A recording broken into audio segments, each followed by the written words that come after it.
Welcome to the Church of Heavenology. I'm Reverend M.L. Siirila. Today we gather to speak about a pain many carry silently, the feeling of guilt when we have done nothing wrong. There are people who walk through life haunted by invisible accusations. They apologize for existing. They feel ashamed for setting boundaries. They feel responsible for the suffering of others. Some even believe they must have deserved every hardship that came upon them. But I tell you today, not all guilt comes from wrongdoing. Sometimes guilt is planted by fear. Sometimes it is planted by manipulation. Sometimes it is planted by years of being told you were too much, not enough, or somehow unworthy of peace. The spiritual mind absorbs these wounds like a receiver absorbing signals from the unseen world, and eventually the soul begins to punish itself for crimes it never committed. There is a difference between true conscience and false guilt.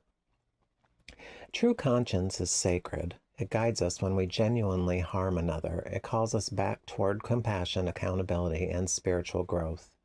But false guilt is different.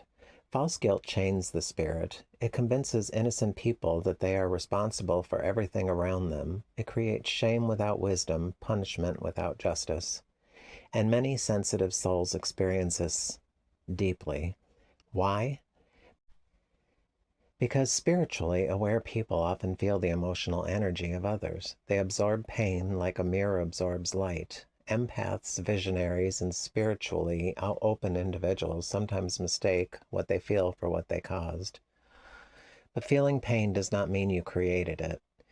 You are not guilty because someone misunderstood you. You are not evil because someone rejected you. You are not sinful because you needed rest. You are not selfish because you protected your spirit.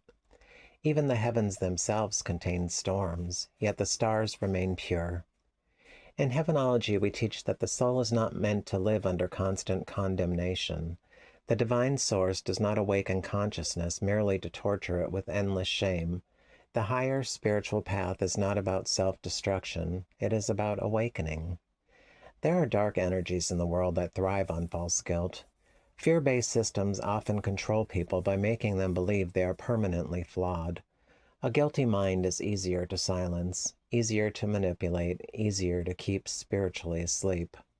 But enlightenment begins the moment the soul asks, have I truly done wrong, or have I merely been taught to hate myself? That question is holy. And if your heart finds no cruelty within itself, then perhaps the burden you carry was never yours to begin with. Release it. Release the shame inherited from broken people. Release the accusations placed upon you by wounded minds. Release the idea that suffering automatically means guilt. The divine sees deeper than human judgment. The spirits of light do not measure your worth by how much pain you carry. They measure it by the truth within your soul. And so today, I say to every weary spirit here, you do not need to confess to crimes you never committed. You do not need to shrink yourself to make others comfortable. You do not need to carry every shadow in the world upon your back. Stand upright in the light of truth. Do not bow before false judgment. Do not surrender your spirit to shame that was never yours to carry. For a clean soul that wrongly condemns itself is like an angel chained by illusion. Let those chains fall. Let fear fall. Let inherited shame fall away into the dust. Walk forward unburdened, knowing the divine does not call you to endless self-punishment, but to awakening, wisdom, and peace. May the light within you speak louder than accusation. May truth silence false guilt, and may your spirit remember its freedom. Amen.